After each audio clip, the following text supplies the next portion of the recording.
நமக்கு முன் ஒருவர் அல்ல, பலர் நம்பிக்கையின் சாட்சிகளாக வாழ்ந்து சென்று இருக்கின்றனர்.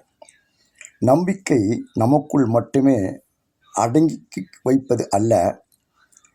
ஆபிரகாம், மோசே போன்ற செயல் வீரர்கள் நம்பிக்கையின் அடையாளமாக வாழ்ந்தார்கள் என்று விவிலிய மாதிரிகள் பல நம் கண்முன் நிறுத்துகிறது.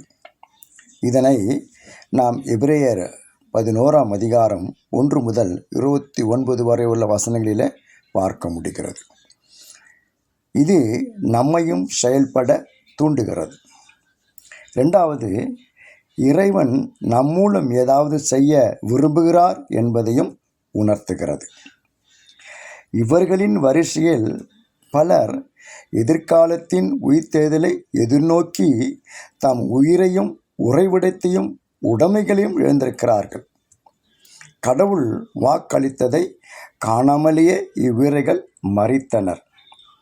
இதன் வழியாக இவர்கள் வரலாற்றை படைத்திருக்கிறார்கள்.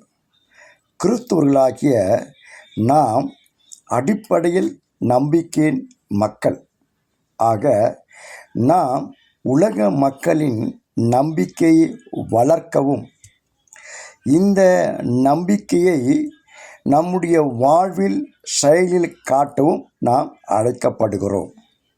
இதனை நாம் மத்தேயு 3ஆம் அதிகாரம் 8ஆம் வசனத்திலும், லூக்கா எழுதின சுவிசேஷம் 3ஆம் அதிகாரம் 8ஆம் வசனத்திலும் பார்க்க முடிகிறது. ஆகவே கிறிஸ்துவர்களாகிய நாம் இந்த நம்பிக்கையின் அடிப்படையில் வாழ வேண்டும் என்று வேதம் நமக்கு வலியுறுத்துகிறது. இந்த நம்பிக்கை தான் நம்மை கடவுளோடு கூட இணைக்கிற ஒரு பாலமாக அமையும் என்பதில் சந்தேகமில்லை. ஆகவே இந்த நம்பிக்கையோடு நாம் கடவுளை சார்ந்து கொள்வோம், பற்றிக்கொள்வோம், வாழ்வோம். கடவுள் நமக்கு உதவி செய்வார். கடவுள் உங்களை ஆசீர்வதிப்பாராக. ஆமென்.